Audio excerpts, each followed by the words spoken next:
YouTube channel. Please, if you haven't already, subscribe. But more importantly, join us, interact with us. We got a comment section over here. We're going to try to get to as many questions as we possibly can and hit that like button. Let's get it over 500 likes here on the Rocky Top Rewind.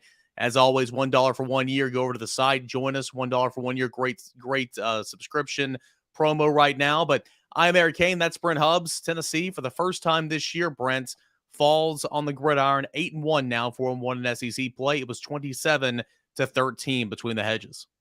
Yeah, obviously Tennessee didn't play well, and you knew going into that game, Eric, that Tennessee would have to play well. They could not afford self-inflicted wounds and errors and make mistakes if they were going to win. They had to win in the red zone. They had to limit some Georgia explosives, and they didn't do those three things in the first quarter of the football game.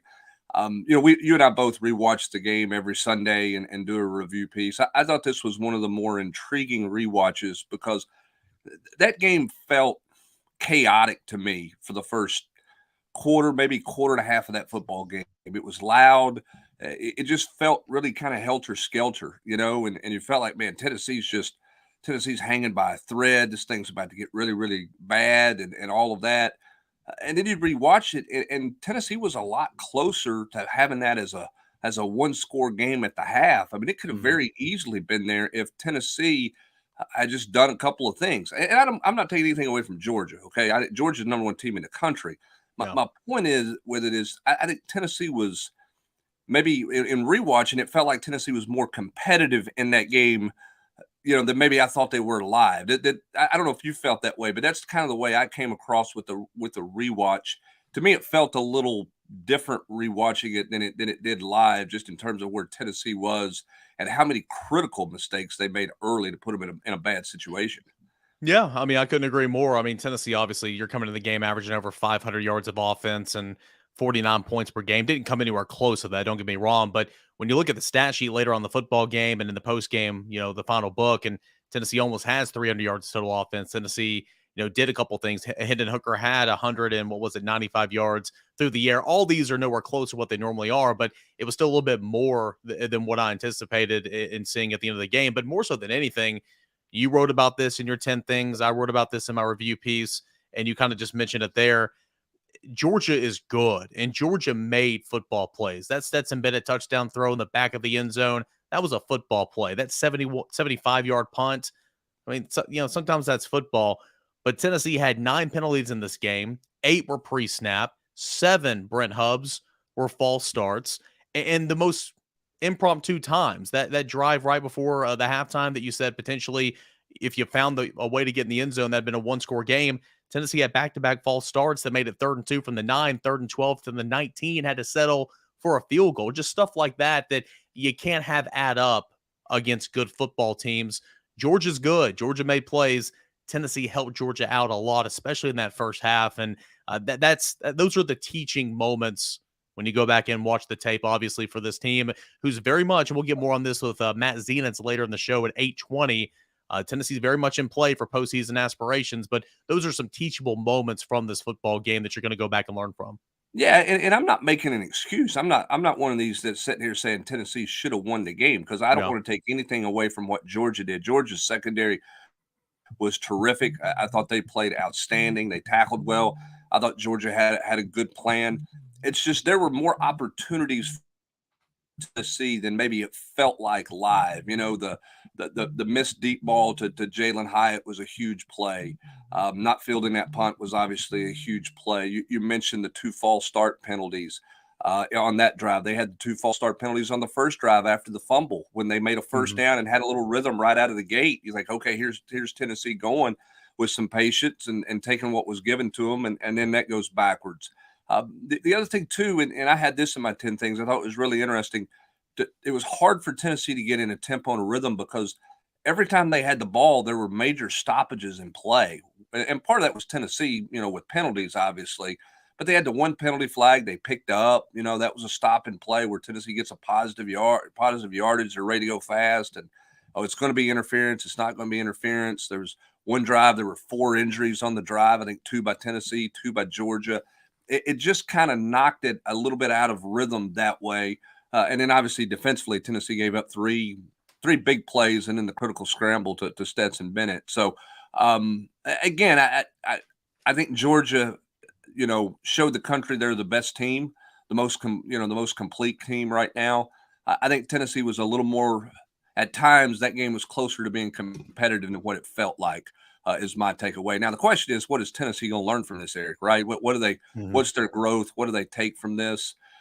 I don't know that a lot of teams defensively can do what Georgia did to Tennessee's offense. I don't know that many teams can play defense like that against Tennessee. But what's Tennessee's counter to some of the things that they saw? Because Missouri's going to try to copycat it. South Carolina's going to try to copycat. So what's Tennessee's counter to some of the blitz stuff that they saw, and some of the things that they had a bit of a hard time with? Because it felt like to me too that Hendon Hooker and the receivers weren't always on the same route page, which is Mhm. why Hendon Hooker was slower releasing the football and receivers were having a harder time getting open. They never could kind of get the sync going, it felt like, in the rhythm. And again, give Georgia secondary credit for that.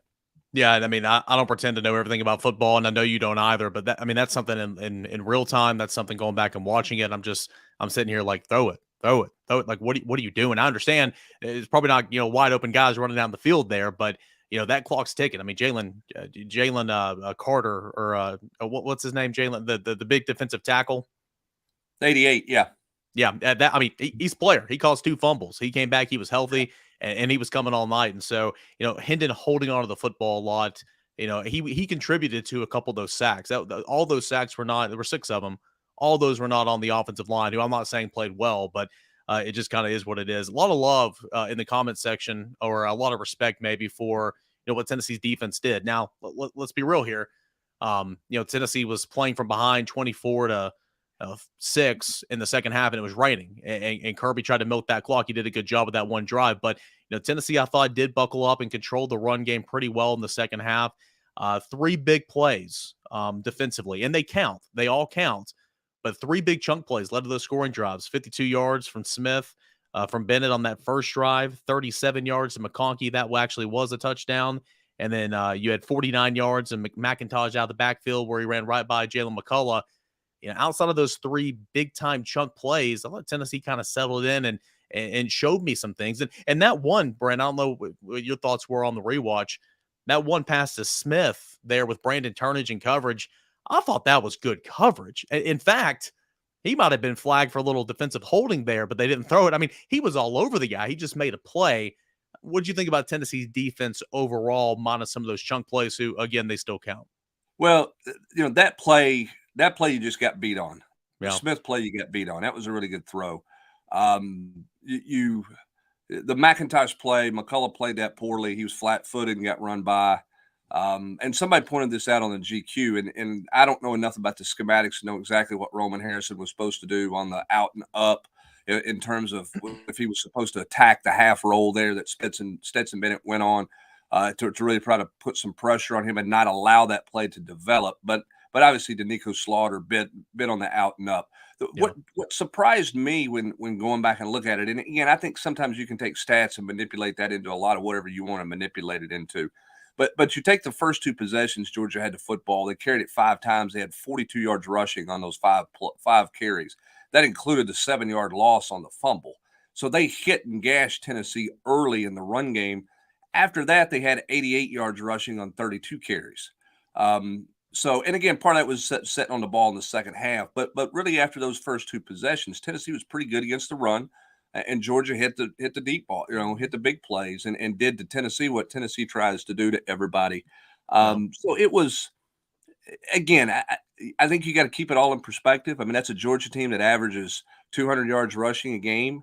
A year ago, when you look at the common opponents, I had this in 10 things. Florida, Kentucky, Georgia, Alabama a year ago combined for 985 yards rushing on Tim Banks' defense. This year, those same 4 teams have 492 yards rushing. So Tennessee's clearly better defending the run. They're a better defense than they were a year ago. They just didn't get enough offensive help yesterday to get them going. I mean, they got 3 stops, in the first half? Tennessee did, and Tennessee's defense did, and they couldn't get anything going with the offensive side of the ball. I don't think the defense was great by any means, but I don't think they were terrible. They just offensively had a really hard time because Georgia's defense was really good yesterday. Those young secondary players for Georgia, I thought Tennessee could attack them Hmm. and confuse them and win some things, and they didn't. They had a great plan on the back end, and it certainly gave Tennessee fits. Yeah, I mean, it's one of my notes in the 2 minute drill and on the game day thread, kind of in my opening paragraph. I thought, I mean, Georgia again won a national championship a season ago, and a lot of these guys played, but Georgia's secondary is pretty youthful. I mean, they were starting a freshman there at free safety. They had sophomores all across the lands at cornerbacks, and then of course you had Christopher Smith, who's a veteran in there. And I thought the way Tennessee's offense, of course, have been playing with the vertical threat, saying I'm intrigued to see that matchup. Now Kirby came in with the game plan. You're not a coach, I'm not a coach, but Kirby came in with the game plan, and Tennessee was throwing that intermediate the entire time. Very few times you miss Hyatt in the first half down the sideline. You miss Princeton Brew. Fant and Brew McCoy later on in the football game. I get that, That's but three of them. Now, yeah, the Fant one to me was hard because that's not a route they run very often, so their timing there is going to be hard. But the McCoy and the Hyatt play are two that Tennessee's just accustomed to making those yeah. because they've made all of those this year. It feels like, and so those two were really costly. Yeah, they were, and it looked like at least the Hyatt one at the time. You're like, oh no, he stepped on the official. I mean, what is that? Just a freak injury? Of course, he came back in. But what did you kind of make of Tennessee's passing attack? Tillman was obviously back in there, and he's got the full trust of Hendon Hooker, and he didn't look like he looked good coming off injury, but the way they incorporated McCoy and Hyatt and Tillman, that passing attack with what Georgia was presenting. What did you think about the game plan for Tennessee in that regard? Surprised they didn't try to run it a little bit early. No. Now they were effective throwing the ball early in terms of moving it in short chunks, not big chunks. But when you saw some of that split safety stuff, I thought that they might try to run it a little bit more. That's what they did against LSU. That's what they did against Alabama and some teams. But obviously, they had concerns about their ability to run the football against Georgia's defensive front. A little bit surprised they didn't run Hendon Hooker more in the run Yeah. game, particularly early to see. I'm not for running him against Akron. I'm not for running him when you got a lead against Kentucky or like they did a year ago when they were blowing out Missouri. But in a big game like that, I'm surprised they didn't have a couple things lined up for him there. I didn't think it was Hendon's best day. Mhm. He was pressured. He was under a lot of pressure. I know. Like you said, he held onto the ball a little bit too much. I thought he did that a couple times in the Kentucky game. First and 10 after you convert the fourth and short there in the second quarter, and you got a chance to make that a one-score game, I guess, at that point, or make it 21-10, maybe an 11-point game. No, it was 6. It would have made it 13. It would have made it 21-13, I guess. That was a forced ball to Cedric Tillman. That's one that's probably got to land in the hedges. You got to look out there and see that. And I know you trust him, but the corner ran the route better than Cedric did. I mean, Mhm. he had leverage. The only way you were going to complete that is you were going to try to throw it back shoulder. And that's a hard throw to play back shoulder there. So that one was a tough one because, again, you gave away the opportunity for points on that drive. So I thought that was a forced play there. The challenge is how patient are you going to be when that's what somebody does to you, and what's your counter to some of that. I didn't think they countered the safety blitzes particularly well. Some of that delayed blitz stuff Tennessee had a hard time with. So they've got to go back and fix some of those things and learn from them. And then when you're playing a really good team and they give you an opportunity for a big play, you got to take advantage of that big play. And Tennessee had a couple of those that they just did not take advantage of in the game, and they were certainly costly. But again, as I said this morning on TV, the sun came up today. You're still in things. This program's ahead of schedule for where it's supposed to be right now, and that's a good football team in Georgia. And listen, they read everything. They saw everything that was said. They watched game day and saw everybody pick against them, and they were motivated and ready to go play. And Kirby Smart clearly spent a lot of time on Tennessee this offseason and the last couple of weeks getting ready for that game because he had a very different type plan than kind of how they played some defense. They did some stuff differently that they don't typically do on defense, and it showed up. And tip of the cap to them. Now we'll see what Tennessee's counter is to that stuff because it's a copycat world. There'll be lots of people try to do some of those things. Yeah, I thought Javon Bullard, was really good coming off the edge in those blitzes you were talking about. He had 2 sacks, and he's coming from the star position. And especially late in the games, whenever Georgia was pressuring Tennessee on obvious passing downs on third downs and that type of stuff, bringing, pressures off the edge right there, Hendon would step up and there'd be, Jalen Carter or somebody else just right there to eat him. And so it was, it was overwhelming at times for sure. And it wasn't just Hendon was throwing on the foot or holding onto the football. It was, it's the perfect storm. It's a combination of a lot of things. And we're going to get Matt Zenitz on here of On Three to talk about a national perspective. But before we do get him on, Brent, I do want to kind of get your take on this. And, AP and I on the way home last night, we talked about it a lot. We were listening to Alabama getting knocked off by LSU in overtime. We were listening to Clemson losing. A lot of things kind of went Tennessee's way, despite Tennessee losing to the number one ranked team in the country on Saturday. You got to take care of business, finish off the next 3 games. Nothing's guaranteed. You got to get some help here and there. But anyway you want to spin it, the sun came out this morning, and Tennessee is still very much in a good spot in regards to a potential college football playoff spot. Well, if you're going to lose that game to Georgia, which nobody wanted, but if you're going to lose it, you wanted to do it on a day where you got help elsewhere, and Tennessee got help elsewhere. Alabama out with 2 losses; they're out of the picture. I don't see Clemson with 1 loss being in the picture with where the ACC is right now. That's not a very good conference. So both of those help. You're going to need a little help with TCU, who's got a tough close here when you look at what they've got left on their schedule. Trip to Texas this week. Baylor's out there. Oregon's still looming in the weeds as a 1-loss team. They'll be a little bit of a darling out there on the West Coast. I don't think they've got the strength of schedule. But Tennessee's not just got to win, Eric. You got to be impressive. Style points matter. Okay, Tennessee needs to go play well the next 3 weeks and take care of their business. But they're very much in the picture. I'll be shocked if they're below 5 when the playoff standings come out on Tuesday. They could still be number 4. We'll see what happens. I know USC. Michael says USC still hanging around out there. They are. That's something that you keep an eye on. And I think there's going to be 2 unbeaten teams in college football. Okay, I think Georgia's going to go unbeaten if they play the way they're playing right now and they stay healthy enough. I don't see anybody beating Georgia. I don't think LSU can get them in the SEC championship game. And then because I think Georgia's too physical for where LSU is on the line of scrimmage right now. Having seen LSU in person, I know they've gotten healthier and they're getting better. But I just think Georgia's too physical on both sides of the line of scrimmage. I think that Georgia offensive line doesn't get a ton of credit. I mean, did Stetson Bennett get knocked down other than hitting the pylon? I'm not sure. He gets rid of the ball quick, but they protect him really well in their play action stuff. So that's that's the best offensive line Tennessee's played. So I think they're going to go unbeaten. And then I think you can have Ohio State, Michigan. That winner is going to be unbeaten. And then you'll have 2 1-loss teams make the playoff. And the question is, who's that going to be? Is that going to be a Big Ten school and an SEC school? Is that going to be a Big Ten and a Pac-12? Is that going to be an SEC and a Pac-12? That'll all come down to kind of the style points and all those parameters in the playoffs that I'm not smart enough to figure out. We'll talk to Matt Zenitz about here hopefully in just a little bit. Yeah, Trey flashed that picture up there of the field being stormed at LSU a moment ago, and a joke I'm sure you've heard about 10 times since last night. I wonder if Jermaine Burton was able to make it off that field just okay. All right, we'll come back. We'll talk to Matt Zenitz. How about Brian Kelly going for it right there, going for the win, rolling the dice and playing for the win right there? Behind the curtain in the car, AP said they got to go for it. And I'm so old man football. I'm like, no, you're at home. No, kick the BAT, tie it up. Go. No, absolutely not. They go for it. AP says he's not going to get it. I say they're going to get it, and they got it.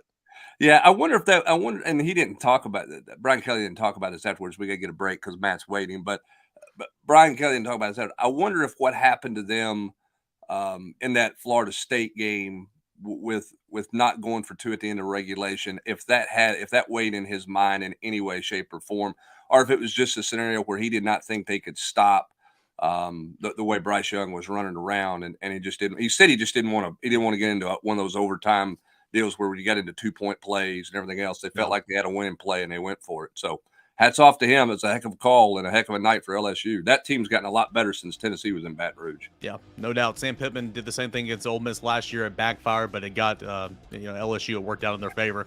We got Matt Zenitz taking a look at Tennessee from a big perspective, Heisman consideration for Hendon Hooker, and of course playoff chances and the rest of the season. He's Brent Hubbs. I'm Eric Kane. As you watch and listen to us right here on the Rocky Top Rewind.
Welcome back in here to the Rocky Top Rewind. He's Brent Hubbs. I'm Eric Kane. Every single Sunday night, 8 o'clock, we take a look back. We rewind, if you will, at Tennessee's game this past Saturday. Of course, Tennessee falls to Georgia by a score of 27-13, now 8-1 on the season, but still a lot to play. And Brent Hubbs, we got a really good guest coming on to help us break it down.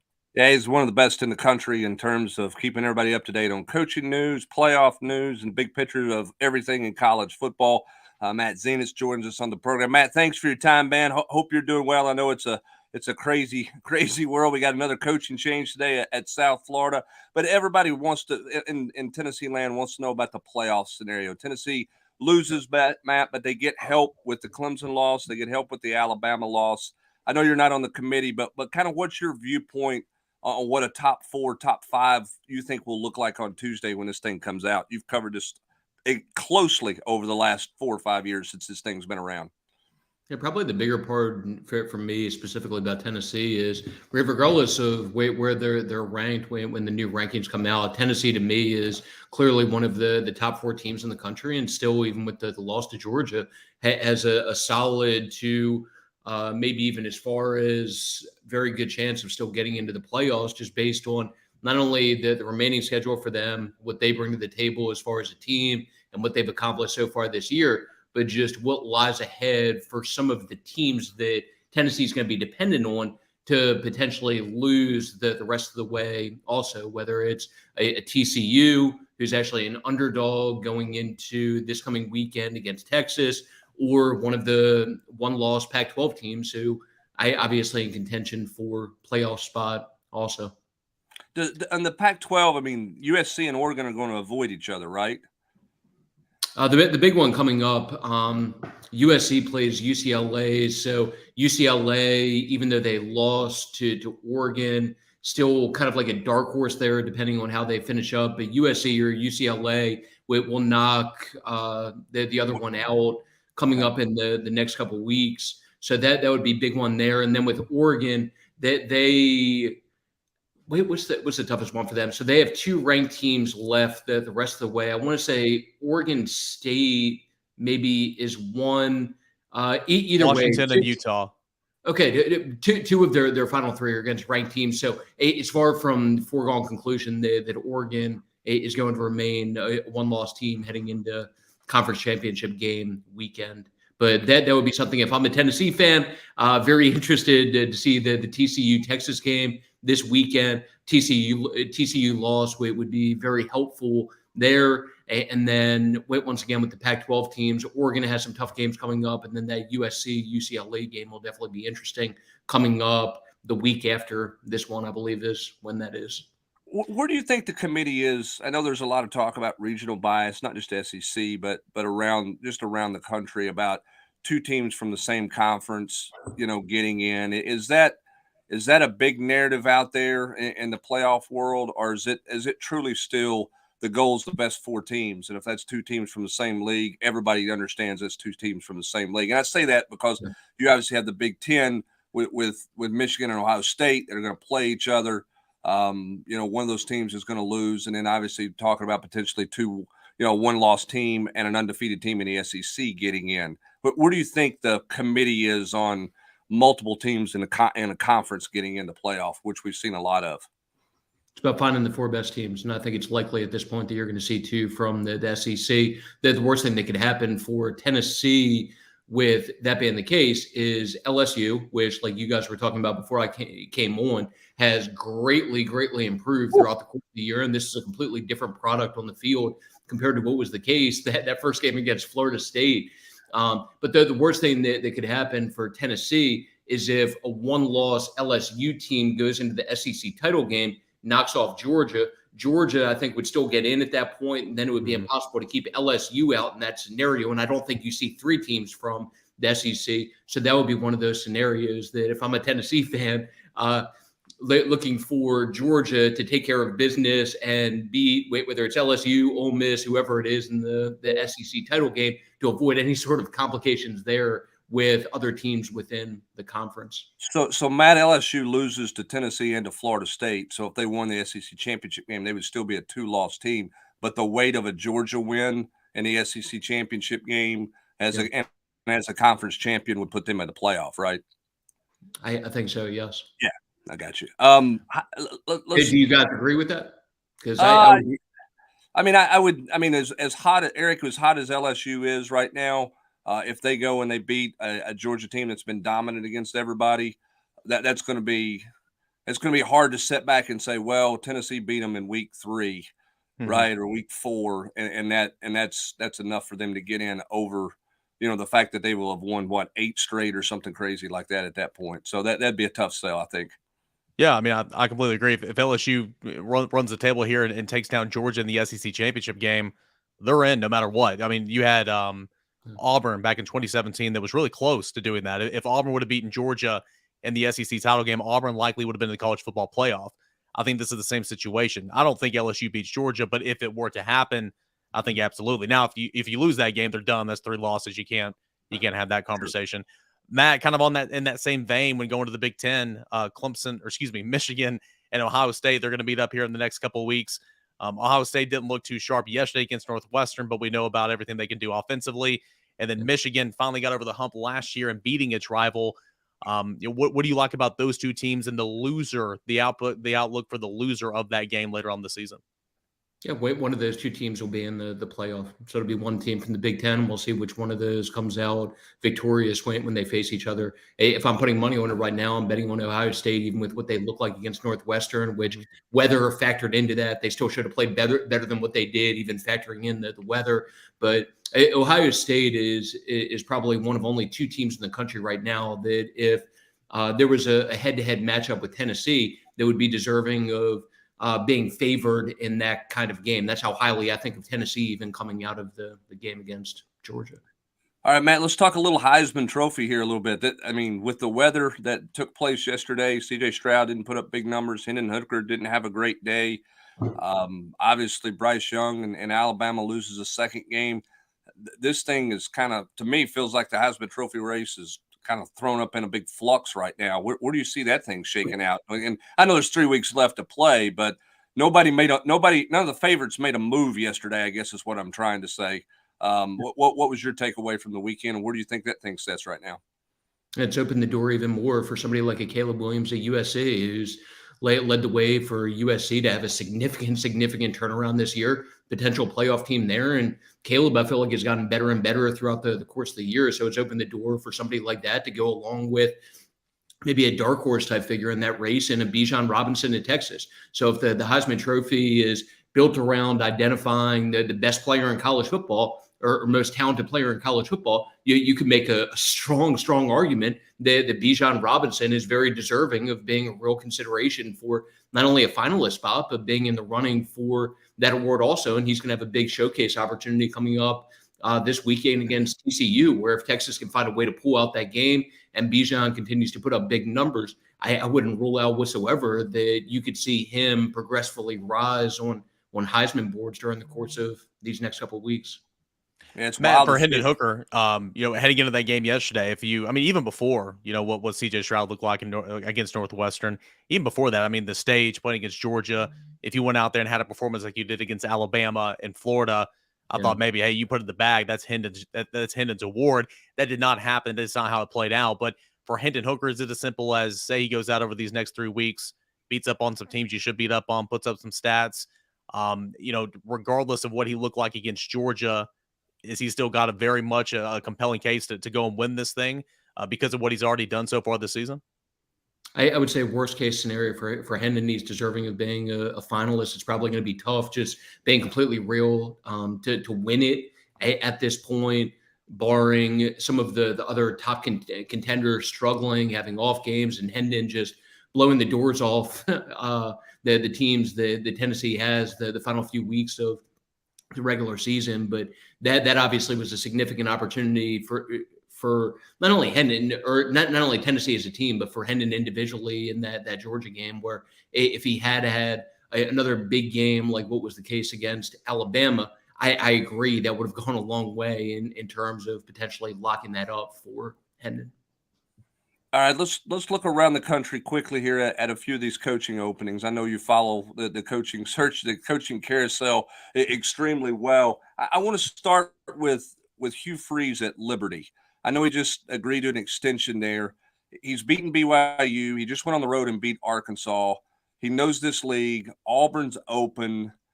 Is that marriage a possibility, Matt, or do you think that this league is not ready for Hugh Freeze to return back to the SEC? I don't think Auburn specifically is ready for Hugh Freeze to return to the SEC. So I think the AD hire at Auburn, being what it was maybe the worst possible hire for the possibility of Hugh Freeze getting the Auburn job. So Hugh definitely has support from some of the money people behind the scenes at Auburn, but at the same time, the word to this point has been that John Cohen, the new AD at Auburn, is going to have opportunity to lead the way when it comes to identifying and hiring a new football coach. And everyone is capable of going back and looking at the Mississippi State part of and connection with all the Hugh stuff with Ole Miss. That there's a lot that is known there with John Cohen and Hugh. I think that hire, I don't want to say eliminated the possibility of Hugh being the next head coach at Auburn, but I think that significantly decreased the likelihood of it. Is it for Auburn? I mean, is it as simple as, the hot names of course is Dion and Lane? Is it as simple as those two guys, or what are some other good fits for Auburn as this thing goes on? Yeah, Lane's definitely going to be a top name, I think, throughout the course of this process. We'll see what Lane's level of willingness is to leave. It would become a solid situation based on his work in Oxford at Ole Miss. Auburn, I think you can make a strong case, has more upside as a job and gives you a better chance to legitimately compete for a championship. Maybe has some better resources there, including financially. But Lane is definitely somebody who, not to harp too much on the money figures behind the scenes, but some of those money figures behind the scenes at Auburn are definitely intrigued by the possibility of Lane being the next head football coach there. But he'll be a name on the radar. Mark Stoops, I could see getting consideration throughout the course of this process. I would be surprised with Dion if that ultimately is the next step for Dion, or if Dion is the hire there. Matt Rule is kind of a wild card name where you're naturally going to see and hear his name floated out a lot throughout the course of this cycle for potential openings. But it's important to remember that Matt Rule got a significant buyout from the Panthers, and I think that puts him in a position even more where he can be very selective when it comes to his next opportunity. But Lane is definitely, like, if you were handicapping this right now, Lane would definitely be in the top tier as far as deserving of some of the best odds for that Auburn job. Matt, last year was wild. You had two major stable coaches make moves. I mean, Brian Kelly going to LSU, and obviously the situation in Oklahoma and USC. Is that a one-off? I mean, do you think? I mean, not that we're going to see multiple of those, but do you see anybody looking to make a move who's in a stable spot like that? You hear rumblings of that, or is that just a really unusual set of circumstances a year ago? Yeah, not to that kind of level. There are some respected coaches in decent spots right now who people around the coaching world think could be considerations for bigger jobs, whether it's a Dave Aranda, maybe being on the radar for something like a Nebraska. He's another one that, like John Cohen, if I remember correctly, during the process that ended with Mississippi State hiring Mike Leach, I think Aranda was on the radar for them during the course of that process. It seems like John Cohen thinks highly of Dave. I just don't see Dave being necessarily a fit for the Auburn job, or that being something that he would view as being ideal next step for him. But his name's been tossed around for some different things. Dave Doran at NC State, who's done a really good job there, as NC State ranked once again, got a big win yesterday. And he's been brought up both for Nebraska, somebody who could be on the radar there, or even as external possibility for Wisconsin, if for some reason that ended with them looking at hiring somebody aside from Jim Leonhard, even though everything at this point continues to seem like it's working towards Jim Leonhard ultimately being the guy at Wisconsin. Matt, the more Tennessee has success, the more, especially the offense continues to perform, and it's Josh Heupel, but it's also Alex Golesh. Alex Golesh has a major hand in everything Tennessee does. He'll be a head coach one day. How soon do you think that can be? And what are some jobs out there that would be kind of in the ballpark for Alex Golesh to take that opportunity? Hey, Alex's name has come up multiple times, and even just the last couple of days. So two specifically that just immediately come to mind for Alex. Memphis continues to trend towards, I think, opening up. I would be very surprised if some hot coordinator names, with Alex being one of them, didn't warrant consideration for that. So like Alex, Kenny Dillingham out at Oregon, who has ties to Memphis, I would think that those would be a couple guys with that situation that at the very least would be on the radar. And then Brent, you brought up earlier about South Florida opening up. I would think that Alex is a natural one to be on the radar for South Florida as a possibility also. So has ties to the state of Florida, obviously was a UCF. I would be surprised to a certain degree if he's not at the very least on the radar for that as a possibility.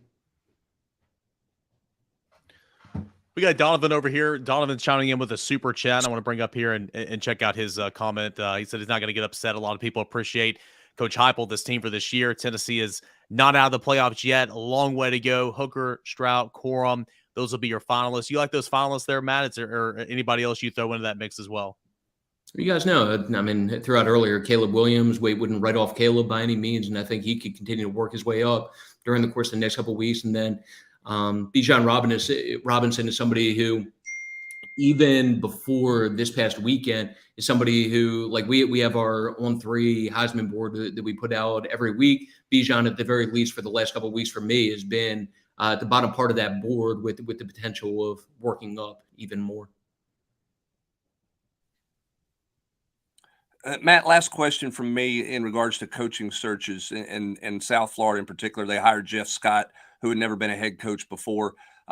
Do you see those schools, with everything that's going on with, trying to figure out NIL, transfer portal, is there any more hesitancy to top coordinators getting first-time jobs like that? Are they looking more for someone who's got some head coaching experience, say, you got Coastal Carolina or even Deion Sanders in at South Florida? Would ADs lean more towards, you think, a guy who's got some head coaching experience versus a first-time head coach who's been a big-time coordinator, or is that just kind of still where they are in the pecking order of coaching searches?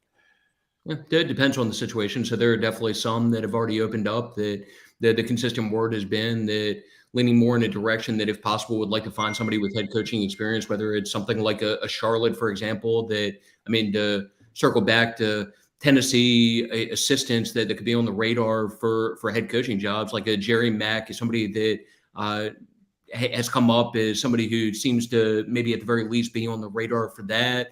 But at the same time, have also heard just that it is an example of a situation where maybe the preference is even more finding somebody with head coaching experience. And there are other examples along those lines as far as some of the current openings, whether it's Colorado or UAB has come up along those lines, but it's really dependent on just the individual situation. The big thing that I would say, so talked about Golesh, just throughout the stuff with Charlotte and Jerry, and it wouldn't surprise me either if Memphis is another one where at the very least an interview type guide for that would not surprise me, but have probably at least 3 coaches on that Tennessee staff total who are very much on the radar for administrators for head coaching opportunities and as being deserving of consideration for that kind of stuff moving forward, with Golesh being one, Jerry being another, and then Tim Banks being a third to go along with that, where the offense, and rightfully so, has gotten a tremendous amount of attention throughout the course of the year, but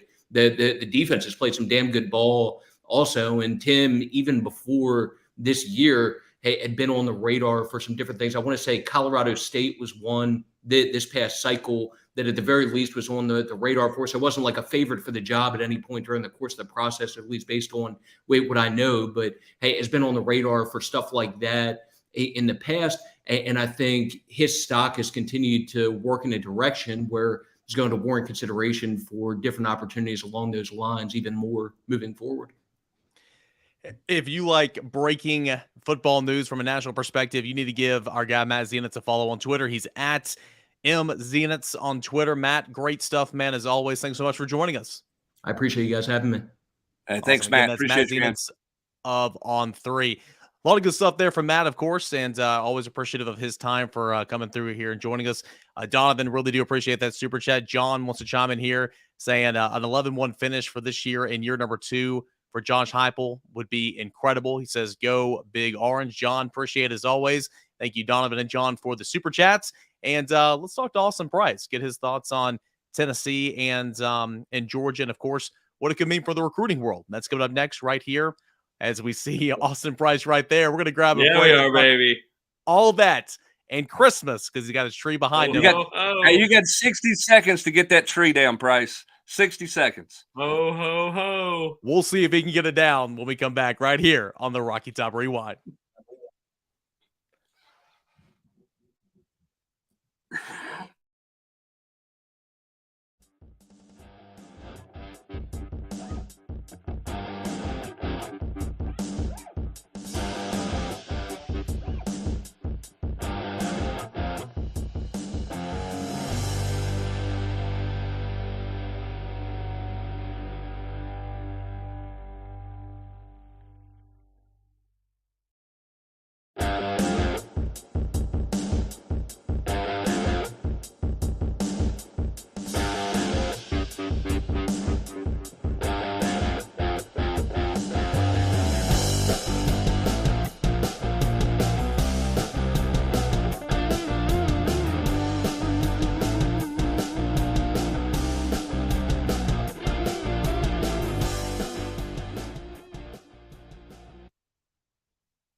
Amateur move right there. Got to unmute my mic. Welcome back into the Rocky Top Rewind.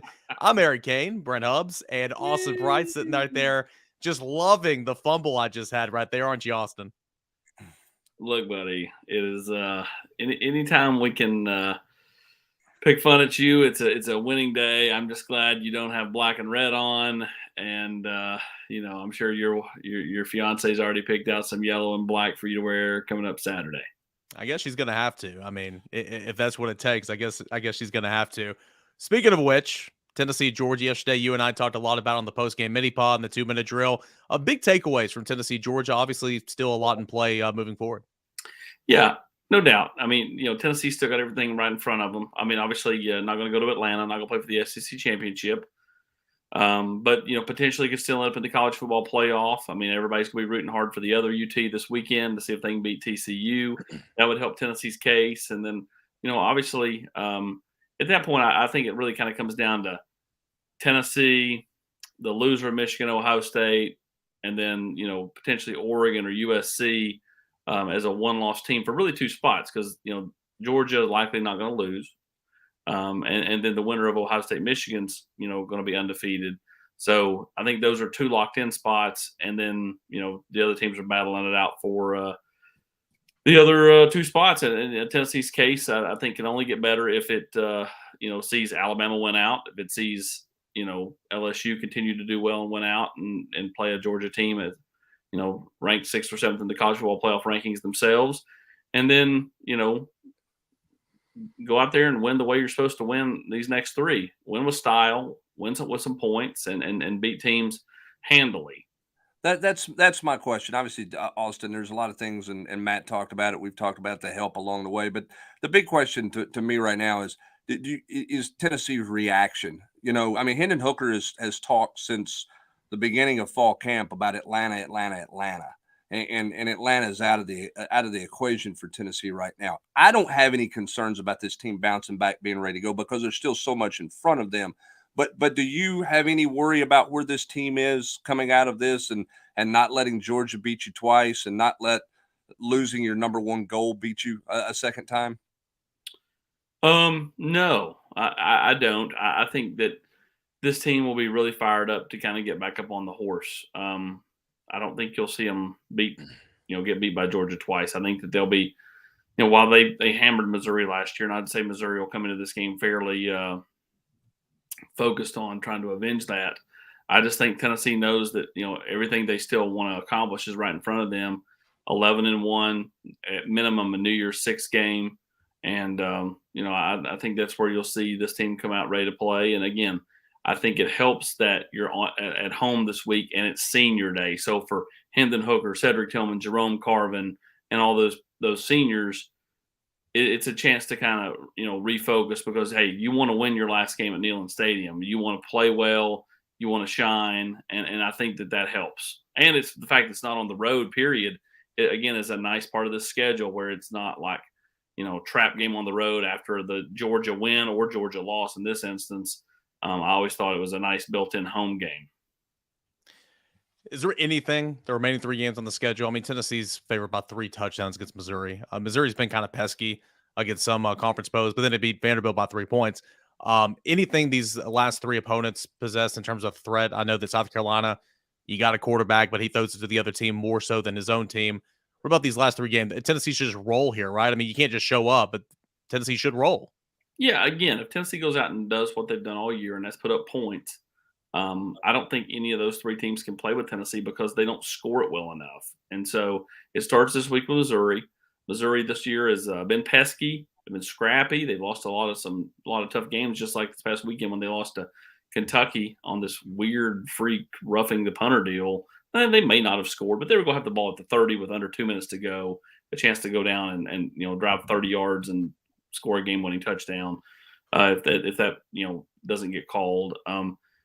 But again, that's the team Tennessee beat 44-6 that just beat Missouri. So I mean, these teams just don't score a lot. South Carolina doesn't score a lot. Vanderbilt doesn't score a lot. So if Tennessee does what they've done all year, and that's put up points, I just have a tough time seeing Tennessee have any kind of hiccup in these final 3. Yeah, I mean, I think it's really hard for that to see that happening. Obviously everybody's going to try to duplicate the Georgia blueprint, which I don't know that anybody could do defensively because they don't have the talent, Austin. But if teams go to and just play that, keep everything in front of them and try to pull that off, what's Tennessee's counter got to be to that coming out of what you saw on Saturday? What's the adjustment for Alex Golesh and Josh Heupel? I don't know. That's a great question. I don't know how you how you do counter that. I don't think that Missouri has the players that Georgia does. So I think even if they try to implement some of the same scheme, it's not Jalen Carter. It's not Keely Ringo. So I think that helps. I just think you just go back to doing what you do. I think the offensive line will not have as tough a time against the Missouri front 7 as they did the Georgia front 7. So, again, Missouri scrappy, but I keep going back to they hammered Kentucky 44-6. That could have been worse. Missouri just lost to Kentucky. And so after beating South Carolina. So, again, I just think if Tennessee comes focused and executes, even if Missouri tries to implement some of the things that Georgia did, I still think Tennessee has enough success to where, Missouri's got to come out of some of that stuff. They won't be able to set in it like Georgia did. We had Chris on the Nation, with me tonight, and he brought up a good point about the Georgia crowd. Is like Tennessee, Tennessee never did anything to take the crowd out. Like they never had Florida scored, kind of took the Tennessee crowd out for a few minutes. Alabama scored, same thing. Tennessee never scored. They could never keep the crowd out of the game. Like their one score was 4 minutes to go as a cosmetic touchdown. So, I think that Tennessee will be able to do enough to, get their crowd into it. And defensively, I think they'll make plenty of plays because I just don't think Missouri's good enough offensively. Yeah, I think so too. I mean, Brent talked about it all last week. You're going to have to go win one-on-one matchups, whether that's, winning one-on-one on the edge, blocking, whether that's one-on-one, beating a defensive back, out wide receiver. Tennessee didn't win enough of those one-on-one matchups, and Missouri and Vanderbilt and South Carolina do not have the same caliber players as Georgia does. So in that regard, I don't have a worry. Of course, you can't just show up. Now, I do want to ask you this. Brent kind of touched on this earlier in the show when we were talking about the environment and everything, but you've been to Georgia plenty of times. Obviously, that crowd was a major factor. Tennessee had 8 pre-snap penalties, 7 of which were false starts. How was that compared to some other games around the league that you've been to or games in Neyland Stadium? It was really good. Again, I won't say it's the best atmosphere I've ever been in. I think that's just so knee jerk and being a prisoner of the moment. But it was just as good as any of the other ones I've been in that were really good, whether that's Neyland, Swamp a couple of times that I've been there. Auburn at night, LSU at night, Bryant Denny. They've all been, really special. So, I mean, it's right up there with any of those. And, their crowd was into it early. They were into it often. Tennessee never gave them a chance to kind of take a break from yelling and screaming. And so, I'm looking here at some of the comments and, I guess what Freeze Malone put on here, Kirby called off the Dogs. Yeah, he called off the Dogs against Oregon too. It's 49-0. And, that game could have been worse. They pulled the starters and everything else. I mean, they changed how they played because of the rain, because of everything else. And that's kind of Kirby's MO. He's not one that runs up scores a whole lot. If he kind of gets a team down, he just kind of then relies on the running game, his offensive line to kind of just get it to the triple zeros. Tennessee's defense did enough in the second half to where they actually outscored Georgia in the second half. But the game was, one of those situations where, Georgia just dominated, especially at the line of scrimmage on both sides of the ball. They went out and earned that game. Tennessee wasn't ready for that moment. And so, I know Tennessee would love to have a second crack at it. Maybe the same story, may not be. I mean, how many times have you seen over the years a team get, beat down pretty good? Last year's SEC championship game, Alabama put it on Georgia. Then they turned around and Georgia put it back on Alabama. I'm not saying that's going to happen here. I'm just saying if you're Tennessee, you'd love a second crack at them because that means you're either playing in the semifinals or the national championship game. And, everybody's going to sign up for that. Tennessee football is still going on now, 8-1 on the season. Tennessee recruiting, of course, it never stops. David Hobbs, big-time priority target for the University of Tennessee. He was at Georgia watching that football game take part. We'll leave till 8 o'clock in the morning. Latest on your David Hobbs situation? Yeah, it's still on his official visit. So, he got there. I didn't get there till Saturday. Georgia's going to use the full 48, and he'll leave tomorrow. Unless Georgia has really wowed him this weekend, and that's certainly possible, but most kids don't make a decision based off of, a visit. They make a decision off relationships, how they felt on their visit, the atmosphere, academics, playing time, development, all that stuff. Unless he's swung back in Georgia's way, and I would have told you that Georgia was running 3 to Tennessee and Alabama, then I still think Tennessee's got a pretty good shot, with him, coming up for his decision on November 25th. But won't know until he wraps up that visit, which will be tomorrow. Another one that Tennessee's in the driver's seat for, making an announcement Tuesday, is offensive lineman Bison Lang. Tennessee's been in a good spot there for quite some time. Will Tennessee be able to finish that one? Yeah, I mean, Tennessee's been trending well there for a while. He's going to pick between LSU, Texas, Auburn, and Tennessee. Definitely feel like Tennessee's in the best shape, and you see it right there with the On3 RPM recruiting prediction machine. They're the heavy favorite, and they should be. What about this week? Sorry, Brent, I was just going to ask a 24 question real quick. I mean, go right ahead. Yeah, the winning. I mean, as you always say, one of my favorite phrases. A lot of the hay's already in the barn, right? For 23. I mean, Tennessee had 21 commits before the season started, so you need to finish off that class. But so much of the season has influenced the 24s. A loss like yesterday against the number 1 ranked team in the country in Georgia, that's not going to do anything in terms of recruiting, right? I mean, it's still Tennessee's still looking really sharp in terms of 24s and 25s because they've done a really good job in state with those guys. No, it's not going to have a huge impact. Wins and losses never have not a particular win or loss doesn't normally have a huge impact when it comes to a kid's recruitment. Now, you go out there and you lose 5 out of 6, and you look like the coaching is downtrodden, the team morale's downtrodden. That can have an impact on a kid. But for this instance, no, the one game's not going to impact anything in particular. It's not going to impact the 24 cycle negatively, positively, any of that stuff. So, Tennessee, again, get back up on the horse this week, go win these last 3. And at worst case scenario, you're playing the New Year's Six game and likely the Sugar Bowl. But people will hear me say this. My dream scenario, besides the college football playoff, obviously, that's different, would be if the Big Ten gets 2 teams in and there is no third option and Tennessee gets picked in the Rose Bowl. Sign me up, Hubbard. Sign me up. Now you got a recruiting question. Go. I've been there. The sunset's pretty. That's about it. Okay. No, you've not been to the Rose Bowl though. We've all been to the Rose Bowl to play a game with UCLA.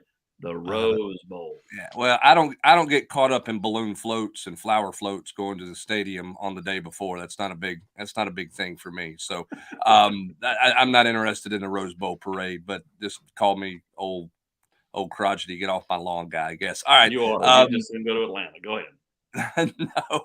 Let me ask you. This is the last home game for Tennessee. It's a noon start.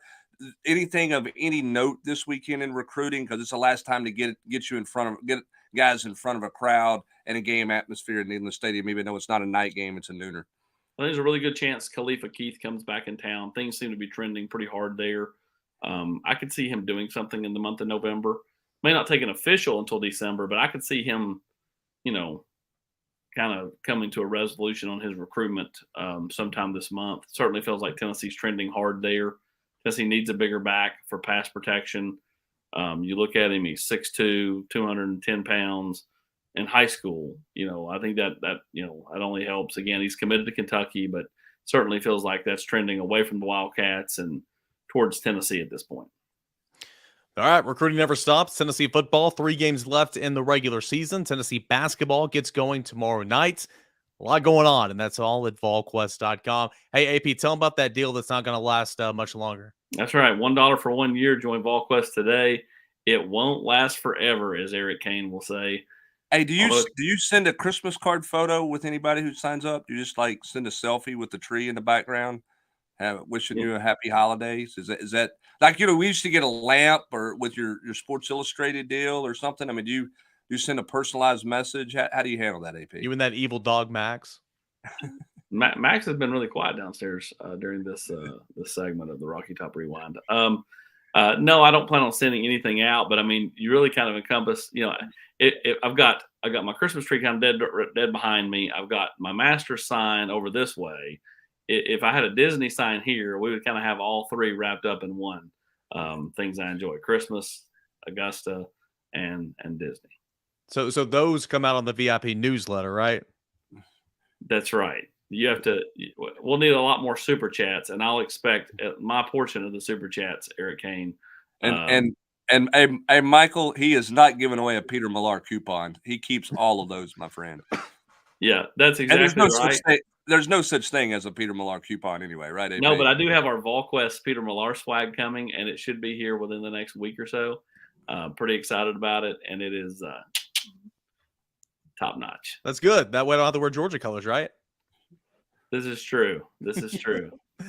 All right. $1, 1 year over VolQuest.com. And as always, if you're watching us right now and you're not subscribed to the VolQuest YouTube channel, go ahead and subscribe there. We got tons of great content up there all the time. And let's hit that like button. Let's get this to 500 likes. That'll help get it out there to plenty of other Tennessee fans. For Austin Price and Brent Hubbs, I'm Eric Kane. Thank you guys for chiming in. Thank you for the super chats, Donovan and John. Appreciate you guys as always. We'll do it again next week. This has been the Rocky Top Rewind right here at VolQuest.